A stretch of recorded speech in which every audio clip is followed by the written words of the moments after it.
क्या आप नीतीश कुमार को अगले मुख्यमंत्री के रूप में देख रहे हैं? चाहे तो आ सकते हैं। हमने जेडीयू की सेहत को लेकर जरूर हमने कहा था कि नीतीश जी को पार्टी के बारे में कोई डिसीजन लेना चाहिए। नीतीश जी दोनों दायित्व का एक साथ निर्वहन कर रहे हैं। इन लोगों ने जो कुछ भी दिया इलेक्शन कमीशन, उसके पीछे हंगामा खड़ा करना ही मकसद इनका है, इसलिए ऐसी बात कर रहे हैं। और कहीं से इसमें कोई तथ्य नहीं है, कोई दम नहीं। उसमें भी एक समय था जब लालू जी को मंत्री तक बनने के लिए सोनिया गांधी ने उस समय मौका नहीं दिया था, जबकि उसके पहले सोनिया गांधी के लिए क्या क्या उन्होंने संबोधन और माता क्या क्या उन्होंने कहा था, और फिर आज उनके साथ है। तो ऐसा नहीं है, आदमी व्यवहारिक जीवन में चाहे परिवार हो या पार्टी गठबंधन, एक बार किसी के साथ मतभेद हो गया, मतांतर हो गया, तो सब दिन रहेगा, ऐसा नहीं।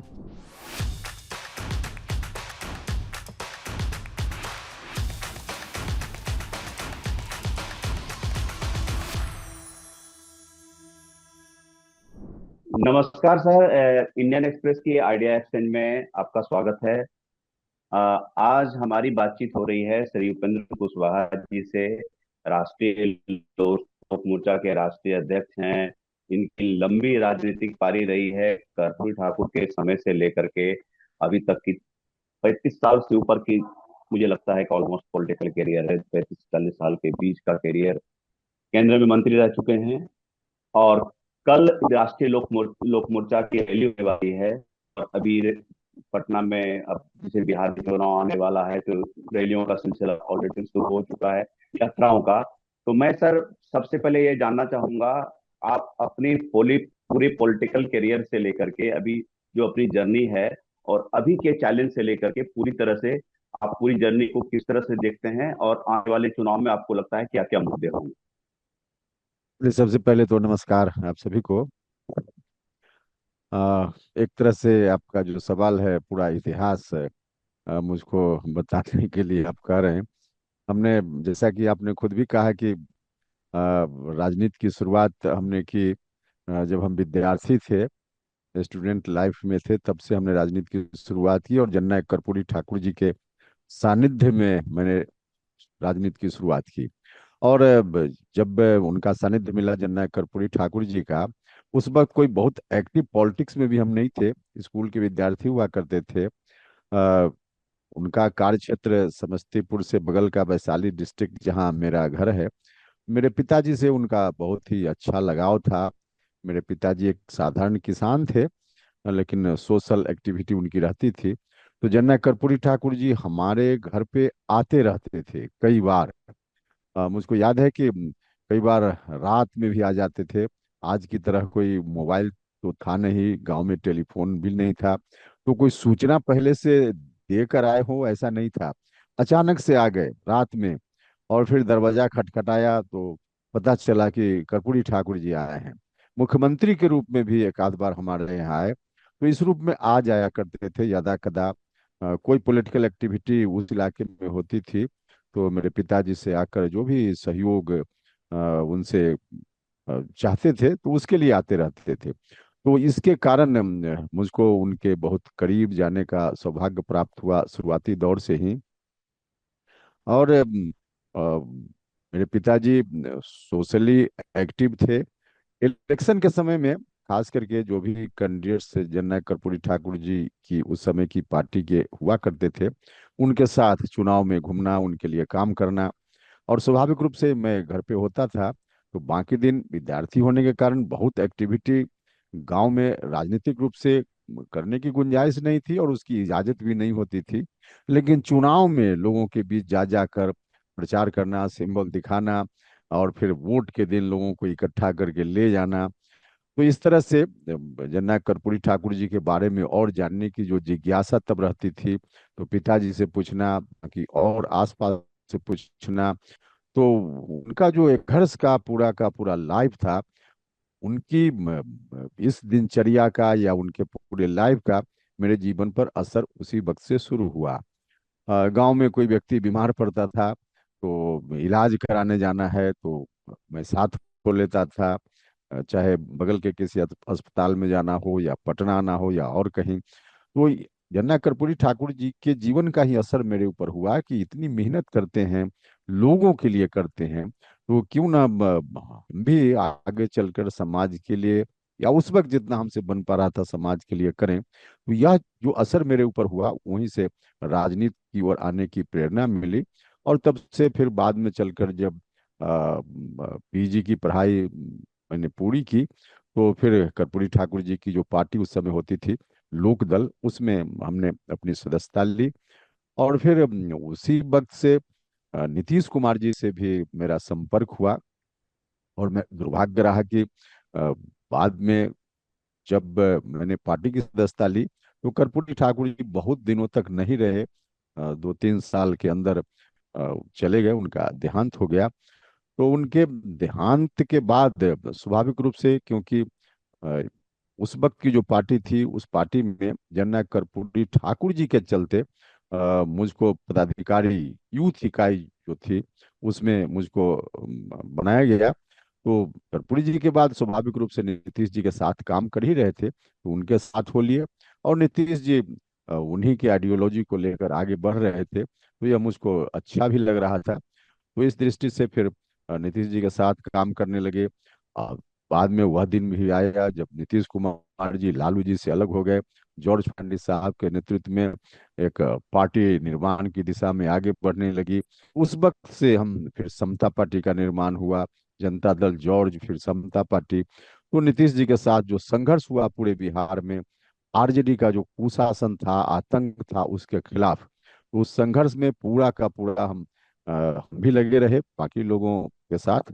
तो फिर जब सत्ता में पार्टी आ गई, सत्ता में पार्टी आने के बाद अलग अलग समय पर थोड़ा कारण हुआ, नीतीश जी से मुझको अलग भी होना पड़ा।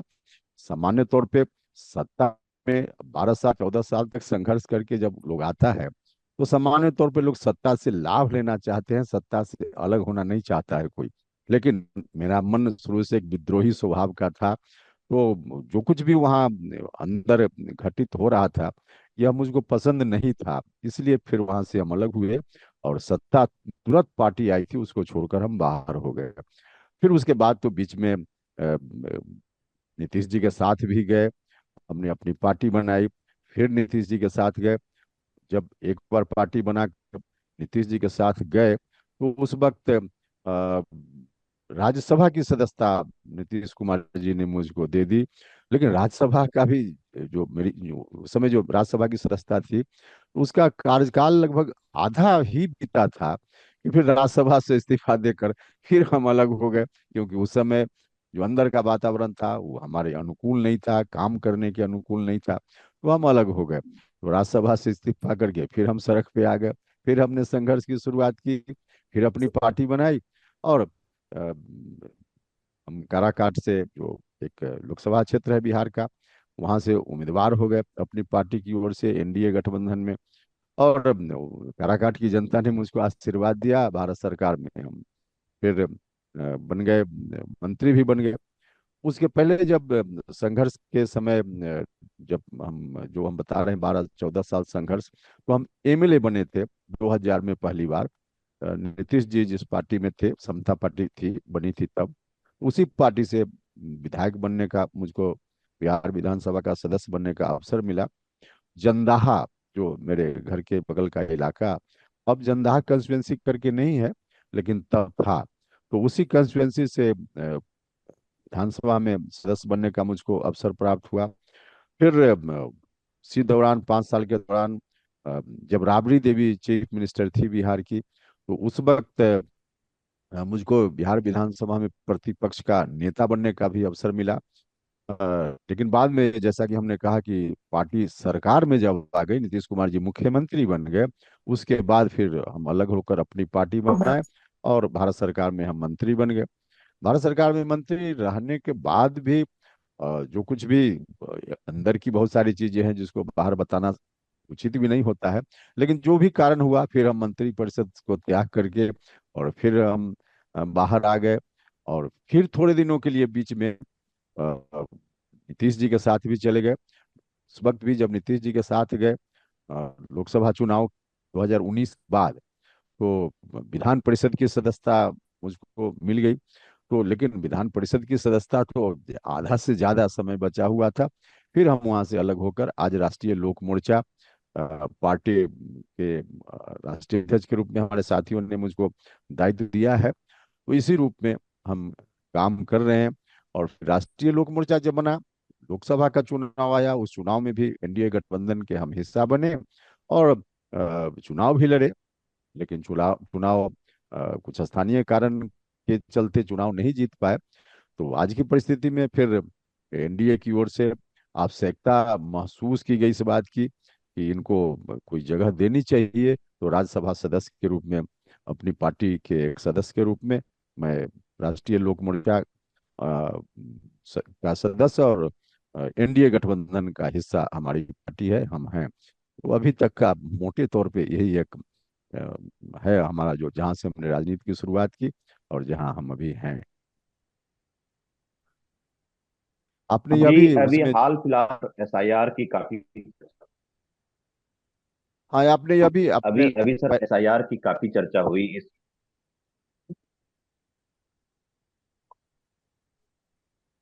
ठीक है संतोष कुछ जी। कर रहे थे आप? अभी हाँ हाँ, आपका जो पहले वाला सवाल था उसमें यह भी था कि अभी गठबंधन में आगे कैसे क्या, एसआईआर की बात भी आप कर रहे हैं। हम्म। गठबंधन में तो पूरी मजबूती के साथ हम लोग हैं। हम्म।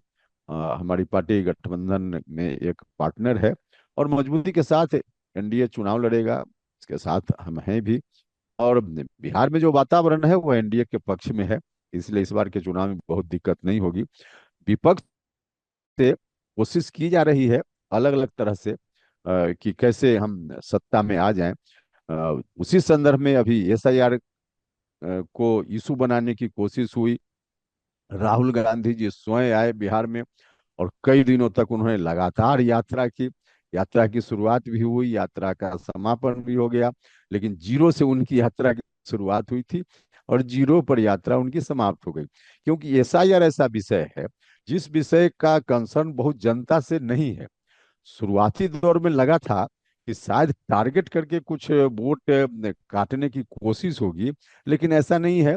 अब तो साफ साफ दिख रहा है कि कुछ लोगों का नाम डिलीट हुआ है, तो उसके स्पष्ट कारण है, ठोस कारण है, इसलिए डिलीट हुआ है। फिर उसका ड्राफ्ट पब्लिश हुआ वोटर लिस्ट का, तो उसमें भी लोगों को मौका दिया कि जो ऑब्जेक्शन है तो बताइए। तो उसके आधार पर इलेक्शन कमीशन अपनी कार्रवाई कर रहा है। इलेक्शन कमीशन ने बीच में विपक्ष के लोगों से, राहुल जी हो, तेजस्वी जी हो, इन लोगों से कहा कि जो कुछ भी आप कह रहे हैं तो शपथ पत्र दीजिए, एफिडेविट के साथ कहिए। तो उस पर भी लोग तैयार नहीं हुए। कोर्ट भी लोग गए हुए हैं, कोर्ट में भी अपनी बात ठीक से कहकर वहां से जो कुछ भी उनको लगता है कि गड़बड़ी हो रही है उसको दूर कराते। तो शायद कोर्ट पर भी भरोसा नहीं है, तो इसलिए यात्रा जरूर उन्होंने की है, लेकिन यात्रा का कंसर्न, जो इशू है उसका कंसर्न कहीं से जनता से नहीं है। जनता का सपोर्ट इस विषय को लेकर नहीं है, क्योंकि यह विषय है ही नहीं। तो फिर ऐसा यार कोई मुद्दा बना पाएंगे इसका दूर दूर तक कोई मतलब नहीं। लेकिन कांग्रेस तो क्लेम कर रही है ना कि 89, पवन खेरा ने प्रेस कॉन्फ्रेंस करके कहा था कि 89 लाख हमने कंप्लेंट किए थे, और चूंकि उनके फॉर्मेट में नहीं था तो इलेक्शन कमीशन ने उसको रजिस्टर नहीं किया। और वो बता रहे हैं कि ग्राउंड में एक रिसेंटमेंट है, जो फॉर्मेट होना चाहिए, जैसे कि इम्पोर्टेंट उसको फॉलो नहीं किया किया गया। इम्पोर्टेंट जो आदमी लोगों उन लोगों के डॉक्यूमेंट होते हैं, आइडेंटिटी कार्ड, राशन, ईपिक, को एक्सेप्ट नहीं किया गया। आपको नहीं लगता है कि इसकी जो प्रॉपर पूरी टाइमिंग थी एसआईआर की, वो टाइमिंग सही नहीं थी? एक नॉन इलेक्शन ईयर में ये हो सकता था, इसके कारण से इनकन्वीनियंस हुआ, इसके कारण से आपकी कंस्टिट्यूएंसी भी इफेक्ट हो सकती है। नहीं नहीं, बिल्कुल नहीं है। एक बात से पूरी सहमति मेरी है कि चुनाव से थोड़ा पहले इसकी शुरुआत हुई और पहले करना चाहिए था इस पर। लेकिन थोड़ा पहले हुआ या कम समय था, इसके कारण इलेक्शन कमीशन के काम को रिजेक्ट कर दिया जाए, यह भी उचित नहीं है। इलेक्शन कमीशन ने जो कुछ भी किया है, रिस्पॉन्सिबिलिटी उसकी है, कॉन्स्टिट्यूशन ने उनको दिया है या दायित्व, इसलिए इलेक्शन कमीशन कर रहा है। जहां तक इनके द्वारा जो विपक्ष की ओर से या राहुल जी की ओर से जो कहा जा रहा है कि इतना लाख हमने ऑब्जेक्शन दिया, तो जानबूझकर उन्होंने उस तरह के फॉर्मेट का इस्तेमाल किया कि रिजेक्ट भी कर दे इलेक्शन कमीशन और लोगों के बीच कहने के लिए हो जाए कि हम देखिए इलेक्शन कमीशन हमारी बात नहीं मान रहा है। कुल मिला जुला कर इस विषय को हंगामा के रूप में लोग खड़ा करना चाहते हैं। कोई कंफ्यूजन या कोई सवाल है ही नहीं जिसका लोग सॉल्यूशन चाहते हैं। तो कंफ्यूजन बना रहे तो आवेदन इस तरह का दे दो। कई बार हम बताते हैं उदाहरण के लिए कि किसी भी व्यक्ति को अगर लास्टली चुनाव नहीं लड़ना है लेकिन जनता की नजर में दिखाना है कि हम तो चुनाव लड़ना चाहते थे, तो नॉमिनेशन का फॉर्म ही इस तरह से भर दिया कि अंत में उसका नॉमिनेशन कैंसिल हो गया। तो लोगों की नजर में कहेगा कि देखिए हमारा तो कैंसिल कर दिया, कैंसिल कर दिया। एक्चुअल में नॉमिनेशन एक्सेप्ट हो और वह चुनाव लड़े इसका इरादा तो था ही नहीं। तो यही है, इन लोगों ने जो कुछ भी दिया इलेक्शन कमीशन, उसके पीछे हंगामा खड़ा करना ही मकसद इनका है। इसलिए ऐसी बात कर रहे हैं, और कहीं से इसमें कोई तथ्य नहीं है, कोई दम नहीं अब हमारे सहयोगी दीप्तिमान तिवारी दिल्ली से जुड़े हुए हैं, वो आपसे कुछ पूछेंगे। दीप्तिमान। है। हाँ, सर नमस्कार। नमस्कार, बताइए दीप्तिमान जी। हाँ सर, एक चीज मैं आपसे पूछना चाहता हूँ कि एनडीए जो है वो इस इलेक्शन में एकदम यूनाइटेड फ्रंट होकर जो है वो मतलब एक यूनाइटेड फेस लेके जा रही है, और चारों तरफ से जो है एनडीए की एकता की बात हो रही है। लेकिन एनडीए अपने आप में बड़ी ही जो है एक तरह से विरोधाभासों से घिरी हुई गठबंधन भी दिखती है। आपका खुद का नीतीश बाबू से पहले 36 का आंकड़ा रहा है। उसके बाद अगर हम लोजपा को देखें तो लोजपा पिछले चुनाव में नीतीश बाबू के खिलाफ सारे जगह कैंडिडेट खड़े कर दिए। तो इस पृष्ठभूमि में एनडीए कैसे जो है अपने आप को जो है वो एक रख रही है, और एकता का चेहरा जो है वो जनता के सामने दिखा रही है। और दूसरा क्या, इस पृष्ठभूमि को लेकर एनडीए के भीतर आप लोगों में समन्वय में किस तरह की परेशानियां आ रही हैं? नहीं नहीं, बिल्कुल ऐसा नहीं है। देखिए जब दो देश मिलकर एक हो सकता है, जर्मनी का एकीकरण हो सकता है, ऐसी कोई बात नहीं। भाई भाई में कभी होता है, किसी कारण से घर में विवाद हो गया, इसका मतलब पूरे लॉन्ग लाइफ वो लड़ता रहे, ऐसा नहीं होता है। ठीक है, किसी कारण से पहले 5 साल पहले, 10 साल पहले या कभी भी अभी जो गठबंधन की पार्टियां हैं या गठबंधन के जो लीडर्स हैं, उनके बीच किसी बात को लेकर के विवाद हो गया, मतांतर हो गया, तो उस समय की जो परिस्थिति थी उसके चलते हुआ। आज की जो परिस्थिति है उसमें अब कोई उस तरह की पुरानी बात नहीं है। हर तरह से जो कन्फ्यूजन लोगों के बीच कभी रहा होगा तो सब लोगों ने कन्फ्यूजन दूर किया है, तभी तो एक साथ लोग आए हैं। और इस तरह से देखिएगा, जो दूसरा गठबंधन है उसमें भी एक समय था जब लालू जी को मंत्री तक बनने के लिए सोनिया गांधी ने उस समय मौका नहीं दिया था, जबकि उसके पहले सोनिया गांधी के लिए क्या क्या उन्होंने संबोधन और माता क्या क्या उन्होंने कहा था, और फिर आज उनके साथ है। तो ऐसा नहीं है, आदमी व्यवहारिक जीवन में चाहे परिवार हो या पार्टी गठबंधन, एक बार किसी के साथ मतभेद हो गया, मतांतर हो गया, तो सब दिन रहेगा, ऐसा नहीं। इसलिए यह कहना कि आप लोगों के बीच में पहले कुछ था, पृष्ठभूमि इस तरह की थी, आज इस परिस्थिति में कैसे काम कीजिएगा, इसका कोई मतलब नहीं है। सब लोग बिल्कुल सहज हैं और सहज ढंग से काम कर रहे हैं। इसलिए आगे भी कुछ भी स्ट्रेटजी एनडीए की या एक साथ मिलकर चलने की बात, उसमें कोई पुरानी बात या पृष्ठभूमि जिसकी आप चर्चा कर रहे हैं वो कहीं से आड़े नहीं अ, आएगी, और सब कुछ सहज तरीके से चल रहा है, चलेगा, कोई कंफ्यूजन नहीं। एक सवाल मेरा और है कि बिहार में जो है हम जानते हैं कि जातीय समीकरण जो है वो चुनाव में बड़ा ही महत्वपूर्ण होता है, और सभी पार्टियां जो हैं वो सही जातीय समीकरण को लेकर चिंतित रहती हैं और उसके ऊपर कार्य करती हैं।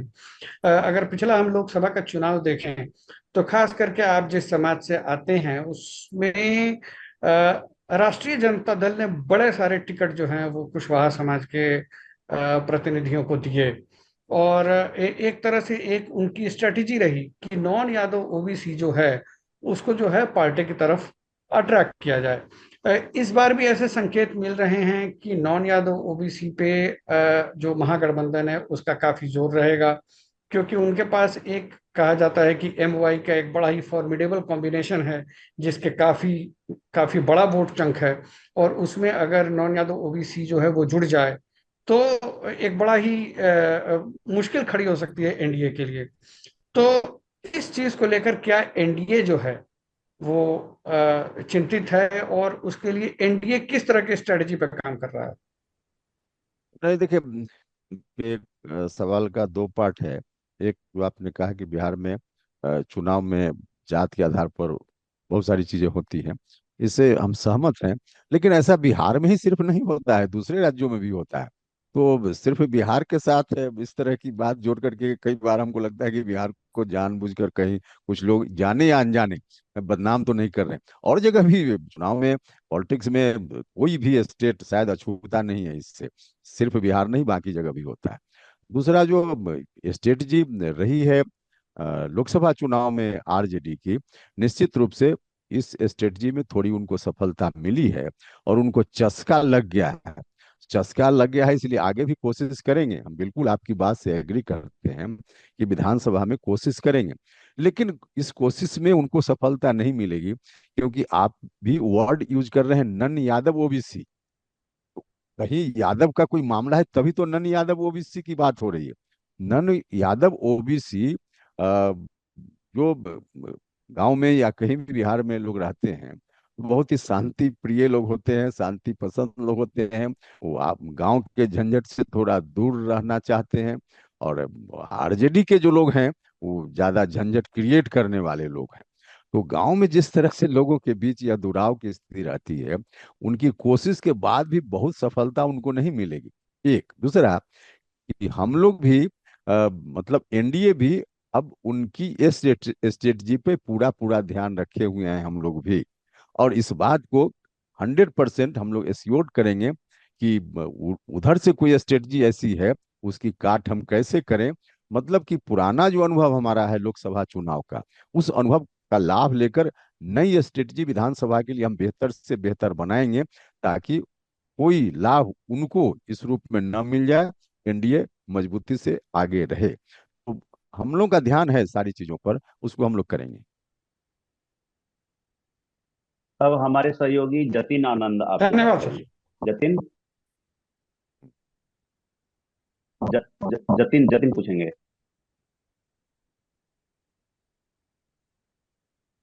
बोलिए Jatin ji. Jatin, are you there? नहीं, आपकी आवाज नहीं आ रही है। He is there but I think he मेरी इज आवाज इन म्यूट फॉर्म। मेरी आवाज मेरी आवाज आ रही है? जी जी जी, क्या सुन पा रहे हैं हाँ मुझे हाँ, सर? ठीक। हाँ हाँ। बोलिए, अब मैं सुन पा रहा हूँ। जी सर, नमस्कार जतिन सर। जी नमस्कार, हाँ बोलिए।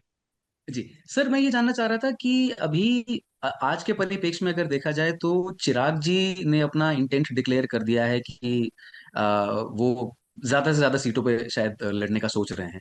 तो एक ये देखिए कंपल्शन भी जो है सर, जो भाजपा का सेंटर में सारे एनडीए के एलाइज जो हैं उनको साथ लेकर सेंटर में भी चलना है और स्टेट में भी चलना है। पर इसका एक प्रभाव जो पड़ेगा सर वो ये होगा कि जो सीट शेयरिंग का जो फॉर्मूला होगा उसमें अगर एक और प्लेयर आ जाएंगे तो जो बाकी कुनबा है उनका थोड़ा सीट का शेयर थोड़ा सिमटने का लॉजिकल एक कंक्लूजन है सर। तो चिराग जी को आप कितना बड़ा एक फैक्टर मानते हैं सर? एक तो राजनीति में, असेंबली लेवल की राजनीति में बिहार में, पहला। और दूसरा ये सर, जो छोटी पार्टियां हैं जैसे आम आदमी पार्टी और जन स्वराज पार्टी, इनको आप किस तरीके से व्यू करते हैं? स्वाभाविक रूप से चिराग जी रामविलास पासवान जी की विरासत को आगे बढ़ाने की कोशिश कर रहे हैं। रामविलास पासवान जी की एक बड़ी विरासत रही है और उसी को कैरी कर रहे हैं। चिराग पासवान जी उनके सुपुत्र हैं, तो उनकी अहमियत तो है ही, इसमें कहाँ कोई दो राय है। एनडीए गठबंधन के हिस्सा हैं और सेंटर में मिनिस्टर भी हैं। तो लेकिन अब हैं चिराग पासवान जी भी हैं, दूसरे दल के लोग भी एनडीए में हैं। तो सब लोग एनडीए में हैं, इसमें कोई कठिनाई बहुत नहीं होगी। ज्यादा से ज्यादा सीट चाहने की बात जहां तक है चिराग पासवान जी की ओर से, तो हर पार्टी यही चाहती है कि अधिक से अधिक सीट हम गठबंधन में हमारे लिए तय हो। तो चाहना अलग बात है, लेकिन व्यवहारिक स्थिति देखकर जब बातचीत होगी तो वहां थोड़ा थोड़ा तो सबको कॉम्प्रोमाइज करना पड़ता है। अब पार्टी और गठबंधन तो छोड़ दीजिए, परिवार में भी आदमी को कॉम्प्रोमाइज करना पड़ता है। परिवार का हर मेंबर जो चाहे वही हो, ऐसा कहाँ संभव हो पाता है। तो इसलिए कंप्रोमाइज तो जहां संबंध बना कर रखना है, चाहे परिवार हो, पार्टी हो, गठबंधन हो या कोई और जगह, वहां तो थोड़ा कंप्रोमाइज का एटीट्यूड सबको रखना पड़ेगा। और उसमें कोई कठिनाई नहीं होगी। ठीक है, प्रेशर के लिए, अपने लोगों को मैसेज देने के लिए हम बोले कोई बोले, वह बात अपनी जगह है। लेकिन सारी चीजें समय से हो जाएंगी, उसमें कोई दिक्कत नहीं होगी। चिराग जी भी और बाकी पार्टी के लोग भी एडजस्टेड है, एडजस्टेड रहेंगे। जहां तक और पार्टी का मामला है, तो कोई भी कमेंट्री मैच में, मैदान में जो टीम है उसी के बारे में ना होगी। अब जैसे मैच हो रहा है, उसमें हिंदुस्तान पाकिस्तान की टीम खेल रही हो, और हमको पूछिए आपकी, आप कमेंट्री कीजिए ऑस्ट्रेलिया की टीम कैसा काम करेगी। भाई ऑस्ट्रेलिया टीम तो उसमें खेल ही नहीं रही अभी, वहां तो अभी हिंदुस्तान पाकिस्तान दिख रहा है। तो हिंदुस्तान पाकिस्तान के परफॉर्मेंस के बारे में आप पूछिए, हम बता देंगे। आप जो जिस टीम का नाम ले रहे हैं वह टीम तो मैदान में अभी दिखे ना, अभी तो दिख ही नहीं रहा है। अभी तो एक तरफ एनडीए, दूसरी ओर महागठबंधन, एनडीए वर्सेज महागठबंधन। बाकी जो आप नाम ले रहे हैं वो फील्ड में अभी नहीं है। भले फील्ड से बाहर तैयारी कर रहे हो, ठीक है, लेकिन फील्ड में अभी दो ही है, इधर और उधर। तो कमेंट्री तो उन्हीं के बारे में होगी।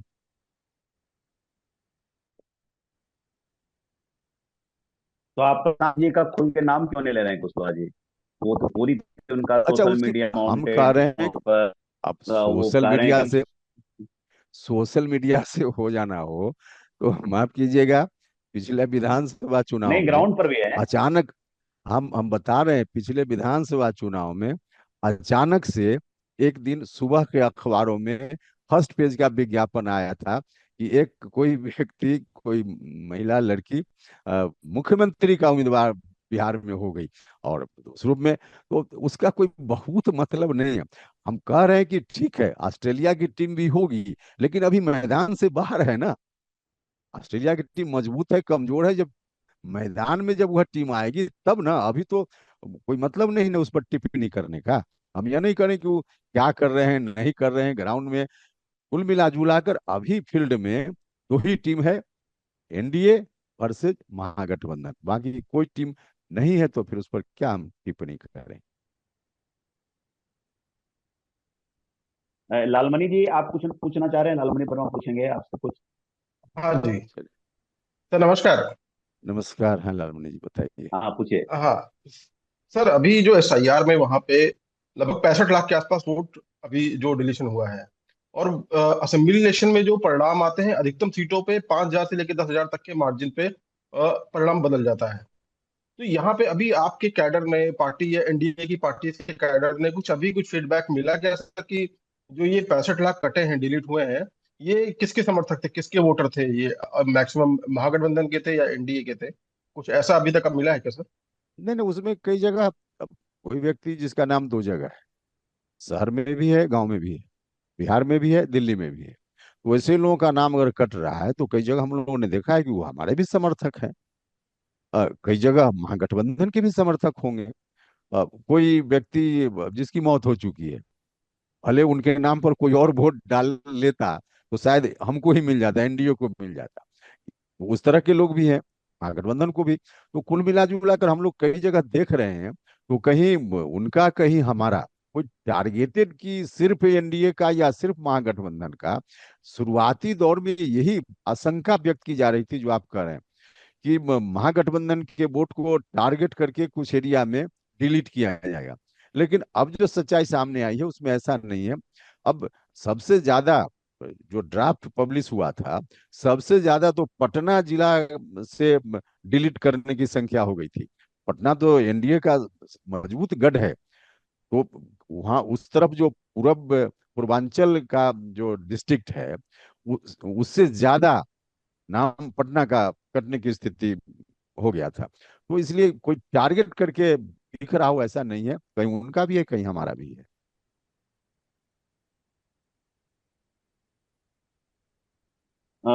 असद रहमान पूछना चाहेंगे? असद। जी सर, हमने देखा अभी कि राहुल गांधी जी और कांग्रेस पार्टी बहुत अ, मतलब पिछले 3-4 हफ्तों से बहुत सीरियस एलिगेशंस लगा रही है चुनाव आयोग पे। आपने हालांकि बोला कि इस चुनाव पे कोई ज्यादा इम्पैक्ट नहीं होगा, बट ये जो आरोप हैं जो राहुल गांधी जी चुनाव आयोग पे लगा रहे हैं, इन आरोपों को आप कैसे देखते हैं? उन्होंने एक रिसर्च करके एक असेंबली कॉन्स्टिट्युएंसी का डेटा प्रेस में सबको बताया, और उसके बाद उनका आरोप है कि 2024 का जो लोकसभा चुनाव था वो बीजेपी ने चोरी करके जीता है। बिहार में अभी एक नारा उन्होंने बहुत जोर शोर से लगाया कि वोट चोर गद्दी छोड़। तो ये आरोप जो इन्होंने लगाए हैं 2024 इलेक्शन को लेके, इनको आप कैसे देखते हैं? देखिए, इनका आरोप बिल्कुल एलिगेशन ही फॉल्स है।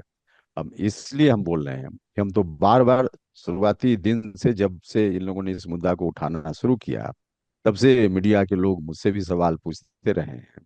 तो हमने बार बार कहा है, हमारे आपके घर में चोरी होती है तो हम लोग एफआईआर करते हैं। रोड पर सिर्फ भाषण नहीं देते हैं, एफआईआर करते हैं।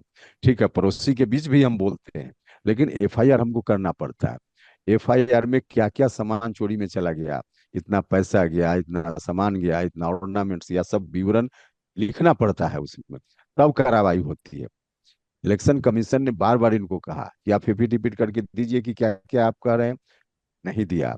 हमने यह भी कहा कि अगर बिहार के किसी गांव में, किसी मोहल्ला में 100-200 लोगों को टारगेट करके नाम उनका हटाया गया होगा, तो वैसे 100-200 लोगों को आप मीडिया के सामने लाइए ना। इलेक्शन कमीशन डिनाई कर रहा है, ठीक है, लेकिन आप मीडिया के सामने लाइए वैसे 200 लोगों को कि अमुक डिस्ट्रिक्ट, अमुक ब्लॉक, अमुक पंचायत, अमुक गांव के यह लोग हैं जो हमको वोट दे सकते थे, महागठबंधन को दे सकते थे, इनका नाम काट दिया गया। तो उन्होंने किया इसका सर, तो कुछ, उन्होंने तेजस्वी यादव की कॉन्स्टिट्युएंसी से कुछ लोगों को दिल्ली भी बुलाया नहीं नहीं था। नहीं, अब दिल्ली जी। बुलाया कि इनको मान लिया कि दो जगह किसी का नाम होगा, 2-4 लोगों का, तो वैसे लोगों को बुलाने का कोई मतलब नहीं। टारगेट करके मतलब 100-200 लोग एक साथ, कहीं 50 लोग ही एक साथ किसी टोला में नाम काटा गया हो, वैसा आज तक नहीं लाया उन लोगों ने, क्योंकि है ही नहीं उस तरह से। तो इसलिए सीधे हंगामा खड़ा करना इनका मकसद है। कोई रियल इशू है ही नहीं, कोई मतलब नहीं है इनके, इनकी यात्रा, इनके कार्यक्रम का। एक बात ठीक है, हम थोड़ा एग्री करते हैं कि इस यात्रा से, पूरा एक्सरसाइज से राहुल जी की छवि थोड़ी लोगों में अच्छी जरूर हुई है। इशू भले इन्होंने जो कुछ भी उठाया हो नॉन इशू है, लेकिन मेहनत करते हैं, संघर्ष कर रहे हैं, रोड पर उतर रहे हैं। पहले राहुल जी की छवि बिहार में यह नहीं थी कि रोड पर उतर के आदमी संघर्ष कर सकता है, यात्रा कर सकता है। तो यह इस तरह से पॉजिटिव छवि उनके बारे में, पॉजिटिव इमेज जरूर गया है, लेकिन अभी इस असेंबली इलेक्शन में इसका कोई लाभ इनको मिलेगा? बिल्कुल नहीं। जी हिमांशु, हिमांशु हर्ष हमारे पटना में कोलीग हैं, ज्वाइन किया है उनको, आना चाह रहे थे, आज आ नहीं पाए काम के कारण। हिमांशु पूछिए आप। हाँ। नमस्ते सर। सर, कल आपकी पार्टी परिसीमन सुधार को लेकर एक बड़ी रैली कर रही है और आपने भी समय समय पे बोला है कि अगला जो इसका आधार होना चाहिए वो जनसंख्या होना चाहिए। लेकिन सर, साउथ के लीडर्स का एक कंसर्न है कि फैमिली प्लानिंग के कारण वहाँ पे जनसंख्या नॉर्दर्न स्टेट्स के मुकाबले सर से बढ़ी नहीं, तो उन्हें लोकसभा में कहीं ना कहीं रिप्रेजेंटेशन में उन्हें इसका खामियाजा भुगतना पड़ेगा, उनके नंबर घट जाएंगे। तो इस पे आपका क्या कहना है सर? और एक इससे जुड़ा सवाल कि आपके जो एनडीए के अलाइज हैं, क्योंकि आप अभी खुल के बोल रहे हैं, तो उनका क्या इसको लेके, मतलब आपको समर्थन किस तरह का है? देखिए, यह जो साउथ के लोगों का कहना है, उसमें कोई दम नहीं है। फैमिली प्लानिंग के कारण उनकी जनसंख्या घट गई। जब उनकी जनसंख्या बढ़ी हुई थी आजादी के समय, पीछे उसके पहले का 150 साल का, जब से जात में जनगणना की शुरुआत हुई देश में, लगभग 150 साल, 150 साल पहले, आजादी के पूर्व, उस समय लगातार उनकी संख्या बढ़ी। हमारे यहाँ बिहार जैसा या बगल का जो हिंदी बेल्ट का स्टेट्स है, इसमें संख्या तो नहीं बढ़ी, क्योंकि अंग्रेजों का सबसे ज्यादा ज्यादा शोषण हमारे खिलाफ हुआ। हर तरह से अंग्रेजों से सबसे ज्यादा बढ़ चढ़ कर लड़ने का काम हम लोगों ने किया, तो यहाँ की जनसंख्या नहीं बढ़ी। साथ ही साथ अंग्रेजों के साथ शोषण के कारण शिक्षा की में हम बहुत पीछे होते गए धीरे धीरे। उनके यहाँ इस तरह की स्थिति बहुत नहीं थी, तो शिक्षा में आगे हो गए, और शिक्षा वगैरह में आगे हुए, उनका विकास ज्यादा हुआ। तो कैसे जनसंख्या बढ़ने के काम को रोकना जरूरी है, इस महत्व को उन लोगों ने समझा। हमारे यहाँ के लोग इस महत्व को समझ नहीं पाए अभी तक ठीक से। गांव में अगर कहिए कि फैमिली प्लानिंग के लिए आपको कोई साधन का इस्तेमाल करना चाहिए, तो लोग शायद ठीक से समझ नहीं पाएंगे। उनको लगता है कि नहीं नहीं, यह तो भगवान की देन है, हम कैसे जनसंख्या को रोक दें। अभी भी यह फीलिंग है। तो उनके यहाँ क्योंकि शिक्षा का प्रचार प्रसार ज्यादा हुआ, डेवलपमेंट उनका ज्यादा हुआ, तो जनसंख्या बढ़ने से क्या नुकसान है इस बात को समझ पाए। तो समझने के कारण रोक लगा पाए। जनसंख्या उनकी धीरे धीरे आजादी के 20 वर्षों के बाद उनकी जनसंख्या घटना शुरू हुआ। हम लोगों के यहाँ जनसंख्या आजादी के थोड़ा पूर्व तक जनसंख्या हमारी नहीं बढ़ी। बाद में चल करके जब जनसंख्या के आंकड़ों के आधार पर परिसीमन हुआ, 1951 के सेंसस के आधार पे, 61 के सेंसस के आधार पे, 71 के सेंसस के आधार पे, तो आप देखिए कि 61 तक उन राज्यों की जनसंख्या का रेट ज्यादा है बढ़ने का, और हमारा उसके बढ़ने का रेट उसके पहले तक कम था।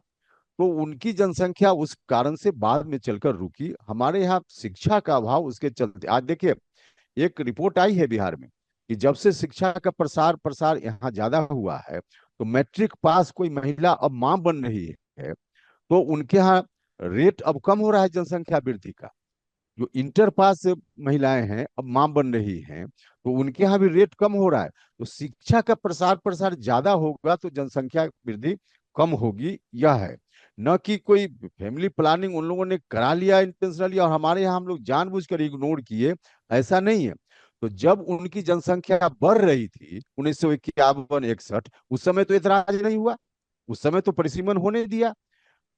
तब हमारी जनसंख्या नहीं बढ़ी थी। अब हमारी जनसंख्या जब बढ़ने लगी तब करें कि अब परिसीमन नहीं होगा। 71 के बाद यही हुआ कि हमारी जनसंख्या जब बढ़ती हुई दिखी, उनकी जनसंख्या घटती हुई दिखी, और कारण उसका यही था।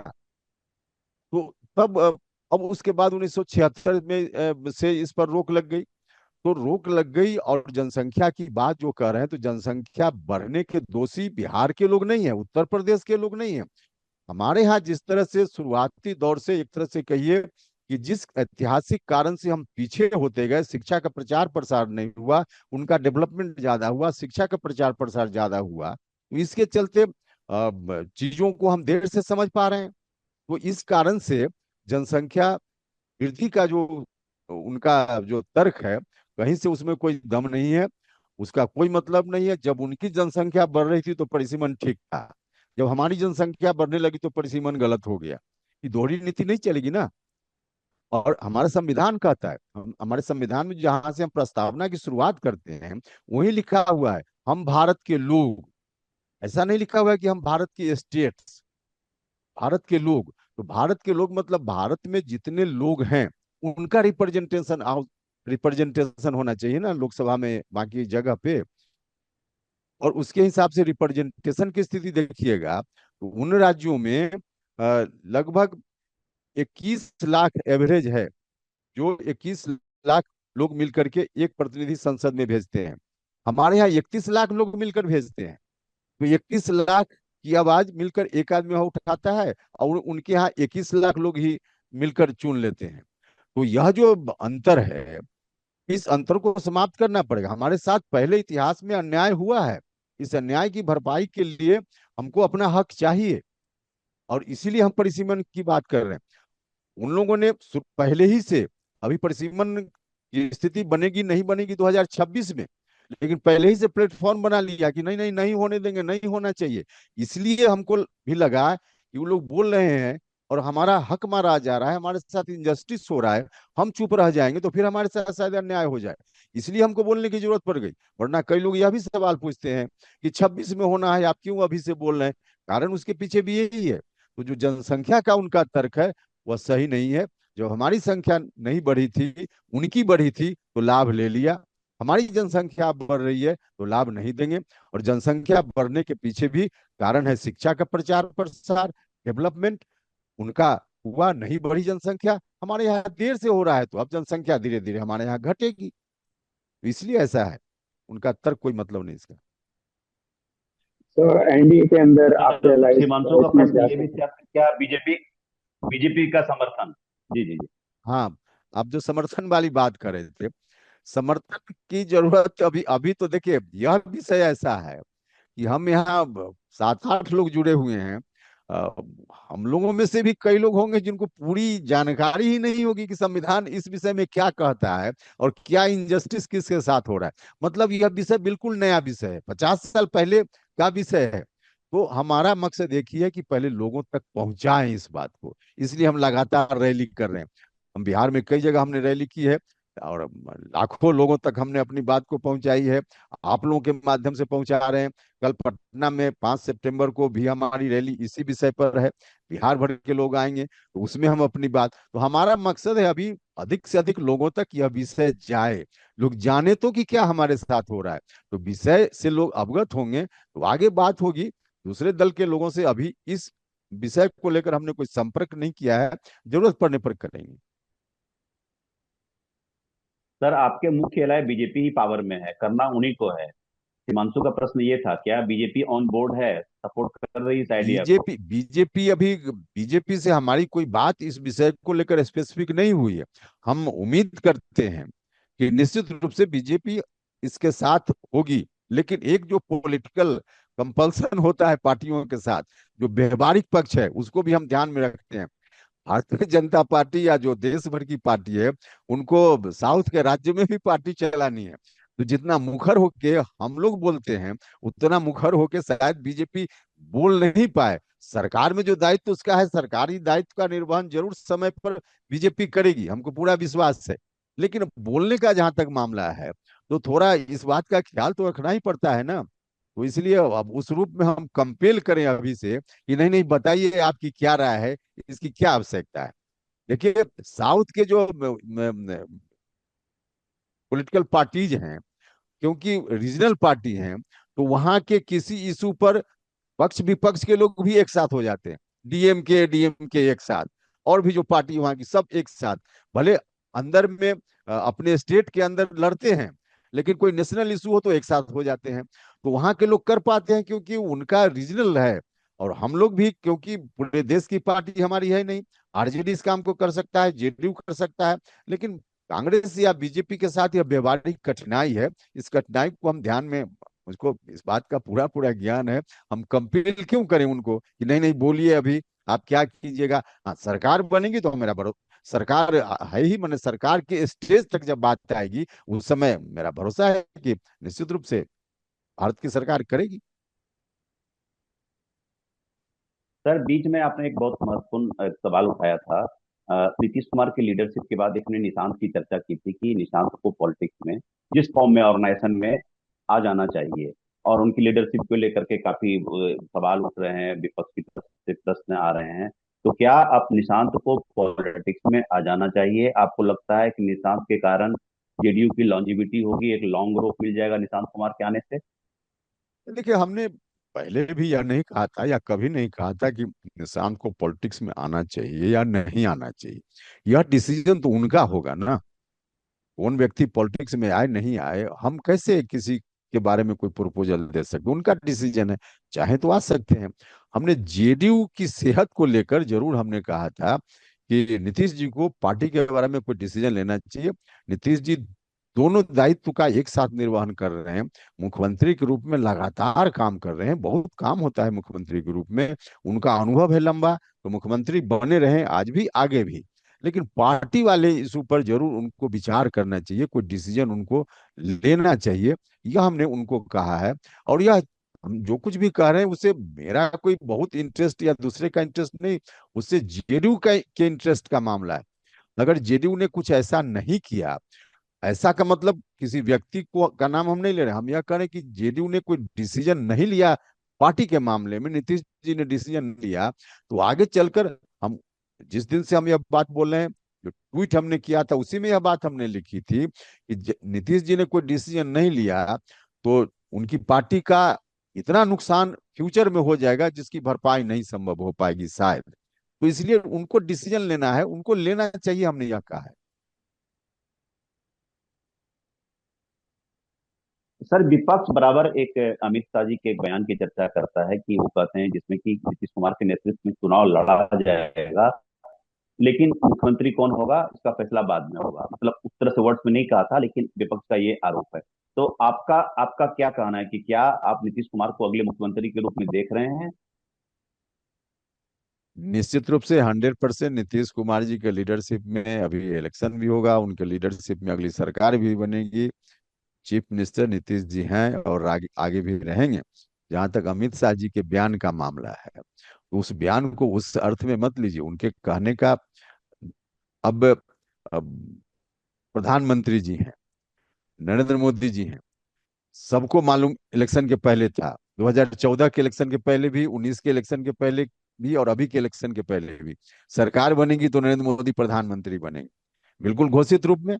लेकिन उसके बावजूद जब चुनाव में बहुमत आया तो सभी जो एमपी जीत कर गए उनकी बैठक हुई, बैठक में किसी ने नाम प्रपोज किया, वहां से हुआ कि हाँ, सब लोगों ने मिलकर नरेंद्र मोदी का नाम तय किया, बहुमत दल के नेता है, इनको प्रधानमंत्री बनाया जाए। राष्ट्रपति जी के यहाँ जाकर सब लोगों ने आवेदन दिया। एक औपचारिकता होती है ना, ठीक है कि नीतीश जी का नाम तय है पहले से, लेकिन इसके बावजूद एक औपचारिकता होगी ना, तो इसी औपचारिकता के बारे में अमित शाह जी ने कहा है। उनके कहने का यह अर्थ नहीं है कि नीतीश जी बनेंगे कि नहीं बनेंगे बाद में डिसीजन लिया जाएगा, ऐसा बिल्कुल नहीं है। एक औपचारिकता होती है, जिस औपचारिकता के संदर्भ में उन्होंने कहा है कि अ, बाद में तय करेंगे कौन होगा। तो बाद में तय करेंगे मतलब बहुमत हमारा होगा, तो बहुमत में एक औपचारिकता तो होती है कि पहले से भी नाम तय है, उसका नाम भी प्रपोज होता है, फिर सब लोग मिलकर के कहते हैं सर्वसम्मत से चुनाव हो गया और गवर्नर के यहाँ आवेदन दिया जाता है। तो इस संदर्भ में उन्होंने यह बात कही है। अमित शाह जी ने भी यह नहीं कहा कि नीतीश कुमार मुख्यमंत्री नहीं होंगे। एनडीए में हर तरह से सर्वसम्मति से यह बात तय है कि नीतीश कुमार जी ही अगला मुख्यमंत्री फिर से होंगे।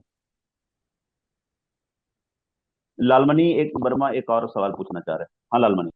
हाँ, हाँ सर, वो बस मेरा जो अभी संतोष जी ने पूछा, इसी ऐसा ही सवाल था, मेरा जुड़ा हुआ सवाल था। वो ये कि विपक्ष बार वहां पे, बिहार में भी और दिल्ली में जब आते हैं तो वहां पे बताते हैं कि अगर नीतीश जी का स्वास्थ्य का हवाला देते हैं और ये कहते हैं कि अगर एनडीए दोबारा रिपीट करती है तो वो बीजेपी नीतीश जी को सीएम नहीं बनाएगी, वो एक अपना सीएम लेके आएगी। तो ऐसा वो यहाँ बताते, तो क्या ग्राउंड पे भी सर वहां पे ऐसी ही आशंका लोगों में है क्या, जनता के बीच में, कार्यकर्ताओं के बीच में? और यदि है तो उसको कैसे काउंटर कर रहे हैं सर आप? अरे देखिए, विपक्ष के लोग अब कंफ्यूजन फैलाना चाहते हैं। नीतीश जी ऑलरेडी आज भी सीएम हैं, सरकार फिर से बनेगी ही, फिर सीएम होंगे, इसमें कोई कंफ्यूजन नहीं है। विपक्ष के लोग जानबूझकर कंफ्यूजन पैदा करना चाहते हैं, वो कंफ्यूजन के आधार पर राजनीतिक लाभ लेना चाहते हैं, इसलिए विपक्ष के लोग इस तरह से बोलते हैं। और इस उनकी बात में कोई दम नहीं है, बिल्कुल क्लियर है। नीतीश जी फिर से अगला मुख्यमंत्री वही होंगे। विपक्ष के लोग अब कुछ भी बोले, उनकी मर्जी, लेकिन उनका मकसद, बोलने का मकसद सिर्फ कंफ्यूजन पैदा करना है, जनता के बीच में एक भ्रम की स्थिति बन जाए ताकि लोग गुमराह हो जाए। तो उनके कहने से बिहार के लोग गुमराह होने वाले नहीं। तो सर हाल में जो पॉलिटिक्स ऑफ डोल्स काफी हुआ है कि 125 megawatt free electricity, social security pension pension को 3 गुना करना, एक flurry of announcement last 2 month में नीतीश कुमार सरकार ने किए हैं। ये कहीं ना कहीं आपको नहीं लगता है कि एनडीए का डिस्परेशन कहीं ना कहीं शो करता है, just to cling to power, कहीं ना कहीं अपोजिशन से डरी हुई है? नहीं नहीं, देखिए, इसका उस रूप में मत लीजिए। आ, किसी भी रूप में हो, पेंशन 400 से 1100 हो गया तो लोगों का फायदा तो हो रहा है ना। ठीक है, चुनाव है, अब मान लीजिए थोड़ी देर के लिए आप जो कर रहे हैं उसमें थोड़ी सच्चाई भी हो, लेकिन जनता का लाभ हो रहा है ना। लेकिन कुल मिला जुला कर ऐसा भी नहीं है कि उस कारण से कोई इस तरह का डिसीजन लिया जा रहा है या नहीं है। एनडीए ने तो इतना सारा काम किया है कि अगर काम के आधार पे सिर्फ वोट हो तो कई चुनाव, अभी जितना काम हुआ है उसी के आधार पर एनडीए जीतता रहेगा। तो ऐसा नहीं है। कि चुनाव नजदीक आ गया तो चुनाव के कारण कोई मन में भय है, इसके चलते नई नई घोषणाएं हो रही है। बिल्कुल नहीं है। पब्लिक वेलफेयर के लिए काम करना है, ठीक है, उसका टाइमिंग अभी है या पहले है वो एक अलग विषय है। एनडीए तो देखिए, पूरे बिहार में हम भी घूम घूम कर हमने भी देखा है, एनडीए के पक्ष में वातावरण पहले से है। आज योजना कुछ आ गई उसके चलते नहीं, तो वातावरण है। जब लोग ही चाहते हैं एनडीए की सरकार बने, तो योजना कोई नई लाकर कोई एनडीए कुछ नया चाहता है, पॉलिटिकल लाभ चाहता है, ऐसा नहीं है। उसका अर्थ उस रूप में नहीं लेना चाहिए। Sir, does Pawan Singh factor still hurt you? नहीं देखिए, हम लोग उसको हम तो यह कहते हैं कि लोकसभा के चुनाव में जो कुछ भी हुआ, जिस व्यक्ति का नाम ले रहे हैं, मैं कहीं से उनको दोषी नहीं मानता हूँ, है ही नहीं। हमारे संविधान ने हक दिया है, अधिकार दिया है, फ्रीडम है। कोई भी व्यक्ति जिसकी कुछ योग्यता निर्धारित की है संविधान ने, उस योग्यता का रखने वाला कहीं से उम्मीदवार हो सकता है। कोई चुनाव लड़ना चाहे उसको कैसे कोई रोक देगा? चाहे हमारे कंस्टिट्यूंसी में लड़े, कहीं और लड़े, उसका कोई मतलब नहीं। हाँ, उसके चलते जो नुकसान हुआ, तो उसके चलते, उनकी उम्मीदवारी के चलते नुकसान नहीं हुआ। कुछ लोगों को लगा कि कुछ ऐसा तिक्रम कर दो, उस तिक्रम से उपेंद्र कुशवाहा का नुकसान हो जाए। तो जो तिक्रमी लोग थे, उस तरह के तिक्रम करने वाले लोगों की बातों में कुछ लोग आ गए, तो तिक्रम करने वाले लोग, और उनकी बातों में कुछ लोग आ गए गुमराह होकर, उनका दोष है। कोई चुनाव लड़ गया, उनका कोई दोष नहीं है। इसलिए हम नहीं मानते हैं कि फैक्टर जो नाम ले रहे हैं उस रूप में नहीं है। चुनाव तो कोई कहीं लड़ सकता है, उससे क्या डरना, नहीं डरना है, उससे क्या हर्ट होना है। सर, आपको लगता नहीं कि सर एमंग एनडीए एलायज आप सबसे ज्यादा सॉफ्ट हैं? मांझी जी कह रहे हैं कि हमको 20 सीटें चाहिए, चिराग जी तो एक तरह से इनडायरेक्टली अपने आप को सीएम कैंडिडेट डिक्लेयर कर रहे हैं। आपने नंबर्स नहीं बताए कि आपको कितनी सीटें चाहिए। अच्छा, युद्ध के अभ्यास में जितना ज्यादा डंडा भाजने से युद्ध होगा, कि युद्ध के मैदान में डंडा भाजने से युद्ध होगा? हम सॉफ्ट हैं या हार्ड हैं? इसकी जरूरत तो वहां होगी ना, जिस प्लेटफॉर्म पर, जिस टेबल पर बातचीत होगी। अब मीडिया के सामने हम अपनी पहलवानी दिखाएं, इसका क्या मतलब होगा? पहलवानी, पहलवान को जहाँ दिखाना है वहां पहलवानी दिखाए। बाकी बाहर में पहलवानी दिखाकर तो थोड़ा कहीं ना कहीं हम अपने गठबंधन का ही नुकसान शायद कर देंगे। इसलिए हम बाहर पहलवानी नहीं दिखाते हैं। जहाँ जरूरत होगी वहां हम अपने हक की बात करेंगे। वैसे बीजेपी इमोशनल इश्यूज को ज्यादा प्ले अप नहीं कर रही है। आज का जो बंद था, जो गाली देने वाले इशू पर, ठीक है, उसका सबने कंडेम किया कि ये गलत था, लेकिन एक इशू को एक इमोशनल बनाना, do you justify this as an NDLI? देखिए, अब प्रधानमंत्री जी की माँ सिर्फ प्रधानमंत्री जी की माँ के रूप में नहीं लेना चाहिए। अब उनको गाली कोई दे, कोई पूरे देश के साथ एक तरह से अपमान है, तो यह तो कोई भी इसको पसंद नहीं करेगा, कोई भी अप्रिसिएट नहीं करेगा। तो इसलिए उस पर रिएक्शन एनडीए ने दिया है, तो रिएक्शन देना भी जायज है ना, क्योंकि उस तरह की बात होगी, इतना घटिया स्तर पे कोई करेगा और एनडीए की ओर से कोई प्रतिक्रिया न दी जाए, तो यह भी ठीक नहीं था। प्रतिक्रिया दी गई है, बंद का मतलब वही है कि घटना के खिलाफ प्रतिक्रिया देना, तो इसमें क्या दिक्कत है? और किसी को कुछ पूछना है? Any question left?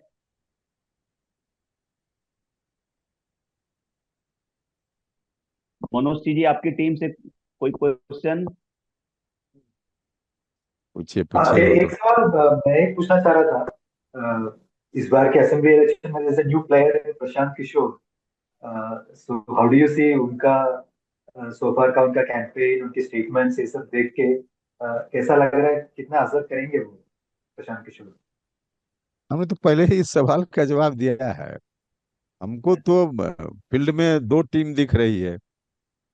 कुछ भी पूछिएगा तो कमेंट्री तो हम करेंगे उसी टीम के बारे में। जो टीम फील्ड में है ही नहीं, फिर हम वही सवाल है, इसलिए उत्तर हम वही दे रहे हैं। जो टीम मैदान में है ही नहीं, उस पर क्या हम प्रतिक्रिया दें। दूसरा last question I want to ask, do you think there should be a common minimum program in Bihar as well among the allies in the NDA ना वो before देखिए, going into election? Common minimum programme कोई पहली बार NDA अभी form हुआ है ऐसा तो नहीं है ना। बिहार में एनडीए तो काफी पहले से है, और जो काम हो रहा है तो सब लोग मिलकर कर रहे हैं।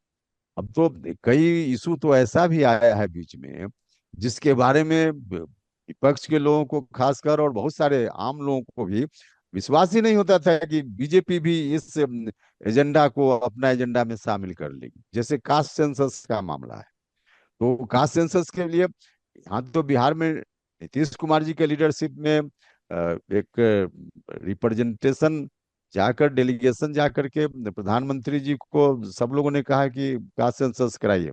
उसमें बीजेपी के लोग भी शामिल थे, और लास्टली बीजेपी के सरकार ने, केंद्र सरकार ने डिसीजन भी लिया। तो कॉमन मिनिमम प्रोग्राम वो घोषित अघोषित जो कहिए, लेकिन पहले ही से एक चल ही रहा है। उसमें अभी कोई नया तो फॉर्मेशन है नहीं एनडीए कि अभी कोई फिर से कोई एजेंडा बनाने की जरूरत है, कॉमन मिनिमम प्रोग्राम या कुछ भी पहले से चल रहा है। Thank you. सर, चुनाव का मुद्दा क्या है? मनोज ये पूछना चाह रहे हैं, इस बार चुनाव का मुद्दा क्या है? चुनाव का मुद्दा अंकिता तो जी, डेवलपमेंट ही है ना, आफ्टर ऑल डेवलपमेंट ही है। और वो जो सबका साथ सबका विकास, तो सबका साथ विकास मतलब ऐसा विकास जिसका लाभ सबको मिले। समाज का कोई भी वर्ग विशेष के लिए लाभ न सीमित रह जाए, कुछ लोग वंचित न रह जाए, तो सबको उसका लाभ मिले, डेवलपमेंट हो और उसका लाभ सबको मिले, यही एजेंडा है ना। नहीं सर, वो जो मनोज कह रहे थे ना आपको कि कॉमन मिनिमम प्रोग्राम है कि नहीं है, तो आपने बोला कि एनडीए तो पुराना फॉर्मेशन है, वो सही है। पर पुराने एनडीए में इस तरह के मैकेनिज्म्स, जो कोऑर्डिनेशन मैकेनिज्म्स और कोऑर्डिनेशन चार्टर जैसे एक होता था, अभी के एनडीए में एक बीजेपी है और वो अलग अलग अपने सारे एलाइज के साथ अलग अलग डील करती है। कोई ऐसा कॉमन कोऑर्डिनेशन मैकेनिज्म या प्रोग्राम नहीं बनाती है। तो वो फर्क आ गया है, बीजेपी जिस तरह से अपने एलाइज को डील करती है उसमें। तो आपको नहीं लगता है कि ये कोalition पॉलिटिक्स के लिए एक बैकवर्ड स्टेप है? ये पीछे हटना है, ये आगे बढ़ना नहीं हुआ। अब इसका जवाब हम बहुत क्या दें। एक तो कोऑर्डिनेशन, जहाँ तक बिहार का संदर्भ है, तो असेंबली वाइज एनडीए का सम्मेलन चल रहा है। कोऑर्डिनेशन के लिए बिहार में हर तरह से सब लोग एक साथ बैठ रहे हैं, डिसीजंस ले रहे हैं। उसमें कोऑर्डिनेशन में बिहार में कोई अभाव नहीं। लेकिन जहाँ तक एजेंडा और मिनिमम प्रोग्राम की बात है, तो देश की जनता ने उनको अब इतनी ताकतवर पार्टी बना दी है। तो अब जॉर्ज फर्नांडिस साहब के समय वाला खोजिएगा तो कहाँ हो पाएगा। ये व्यवहारिक व्यवहारिक चीजों को भी ध्यान में रखना पड़ता है। ये सच है ये। हम नहीं। चुनाव मैंने हम ठीक जी। बोल रहे हैं। देखिए, इलेक्शन है, उसके बावजूद हम बिल्कुल खुलकर यह बात बोल रहे हैं, हाँ, बिल्कुल पर खुलकर हम लोकसभा बात में तो बोल थोड़ा रहे पीछे आ गए ना वो लोग, तब भी वो बिहेव वैसे ही कर रहे हैं जैसे पहले करते थे। हैं। वो ऐसा नहीं है, वो इस तरह का बिहेव करते तो उपेंद्र कुशवाहा राज्यसभा में मेंबर नहीं होता। हम्म। वो एक अलग पक्ष है। लेकिन इतना तो है ही ना कि वो जॉर्ज साहब के समय, अटल जी के समय, और आज जनता ने, अब जनता जिसको ताकत दे दे वही सब कुछ है। डेमोक्रेसी में पब्लिक है ना। सर, एक और प्रश्न था। तो आप प्रशांत किशोर की बात नहीं कर रहे हैं, पर ऐसा देख रहे हैं हम लोग कि जब वो जमीन पे जा रहे हैं तो वो एक अलग किस्म की बात करने की कोशिश कर रहे हैं, जिसमें कास्ट, जाति का उतना प्रभाव नहीं है जितना जनरली बिहार की पॉलिटिक्स में माना जाता है। तो एक तरफ से तो बीजेपी जो पहले जातिवाद कहती थी और अब कास्ट सेंसस की बात कर रही है, और दूसरी तरफ प्रशांत किशोर कह रहे हैं कि जाति को मत देखो, तुम ये देखो कि तुम्हारे बच्चों को स्कूल मिला या पढ़ाई मिली ठीक, या घर तुमको मिला वो देखो, या जॉब मिला। तो आप बताएं इन दोनों एक्सट्रीम्स में कि एक तरफ बीजेपी इसके बीच में कूद रही है और दूसरी तरफ प्रशांत किशोर इसको थोड़ा अलग दिशा देने की कोशिश कर रहे हैं। आपको क्या लगता है, जातिवाद बिहार में इस इलेक्शन में आप किस तरह से देखते हैं? नहीं नहीं, एक तो आपका जो है बीच में आपने जैसा ही कहा खास सेंसस के बारे में कि बीजेपी कूद रही है, कर रही है, जी। तो ये तो जस्टिफिकेशन की बात हो गई कि कास्ट सेंसस कराना उचित था कि नहीं उचित था। कास्ट सेंसस 100% आवश्यक था। कास्ट सेंसस होगा। देखिए हमारे सोसाइटी में कास्ट वाइज डिफरेंस है कि नहीं डिफरेंस है। आज भी चले जाइए किसी दलित टोले में, आपको बिना बताए पता चलेगा कि यहाँ जी। शेड्यूल्ड कास्ट के लोग हैं, शेड्यूल्ड ट्राइब्स के लोग हैं। बिना बताए पता चल जाएगा कि ईबीसी है, बिना बताए पता चल जाएगा कि दूसरे लोग हैं। क्यों ऐसी स्थिति है? जिस कारण से भी हो, लेकिन है तो। इस सच्चाई को कैसे हम इनकार कर सकते हैं? और यह जब स्थिति है तो इसको ठीक करने की जरूरत है कि नहीं? और ठीक करने की जरूरत है तो कुछ प्रोग्राम होना चाहिए कि नहीं होना चाहिए? तो प्रोग्राम होना चाहिए। कहीं भी अगर कोई गड्ढा है चारों तरफ, उसको समतल करना है, बराबर करना है। तो गड्ढा कितनी है, गहराई उसकी, इसका मेजरमेंट करना पड़ेगा कि नहीं करना पड़ेगा? बिना मेजरमेंट किए हुए एस्टिमेट कैसे बनेगा?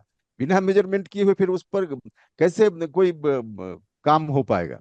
तो जिस तरह से हम एक गड्ढा से भरी हुई जगह को समतल करने के लिए उसका मेजरमेंट लेना जरूरी होता है एस्टिमेट बनाने के लिए, फिर आगे हम कर पाते हैं। तो सोसाइटी में जो इस तरह का गड्ढा है उसका मेजरमेंट है तो कास्ट सेंसस है।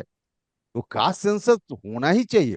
और कुल मिला जुलाकर कास्ट सेंसस होता है, उसके आधार पे भारत की सरकार, अलग अलग राज्यों की सरकार योजना बनाएगी। सुप्रीम कोर्ट ने कहा कई बार कि भाई आप लोग करते हैं, लेकिन आपके पास डाटा है ही नहीं।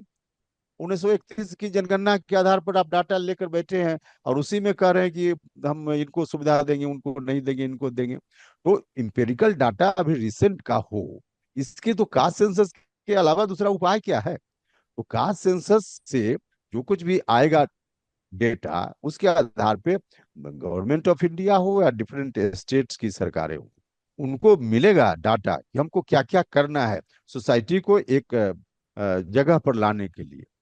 तो इस डाटा की जरूरत थी। और जब सरकार करेगी, आगे चलकर योजना बनाएगी, फिर हम जो कह रहे हैं कि समाज में गैर बराबरी है उसको हम दूर कर पाएंगे। तो कुल मिला जुला कर कास्ट सेंसस, कास्टिज्म जो चल रहा है इसको अल्टीमेटली दूर करने के लिए है, कास्टिज्म को बढ़ाने के लिए नहीं है।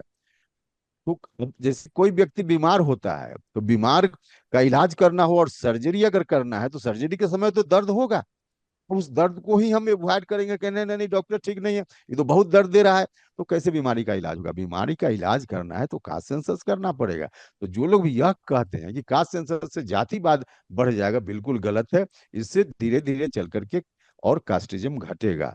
तो कास्ट सेंसस का यह मकसद है। इसलिए बीजेपी करे कोई करे, बिहार की तो हर पार्टी समर्थन कर रही है और देश की भी कोई पार्टी विरोध कर रही है क्या? कांग्रेस पार्टी हो, कोई भी, कोई पार्टी नहीं विरोध कर रही है। इसलिए इस विषय पर दोनों को या और किसी ग्रुप को अलग रखना, किसी को समर्थन में रखना, उसका कोई मतलब नहीं है। ये बहुत आवश्यक है। सारी पार्टी देश की सब मिलकर समर्थन कर रही है, बिल्कुल जरूरी था। और फिर आप जो दूसरी बात, दूसरा सवाल जो पूछ रहे हैं उसके बारे में तो हम वही कहेंगे जो पहले दो बंधुओं ने सवाल पूछा है और उसका जो उत्तर दिया है मुझको वही रिपीट करना पड़ेगा। तो अब रिपीट करने की क्या जरूरत है?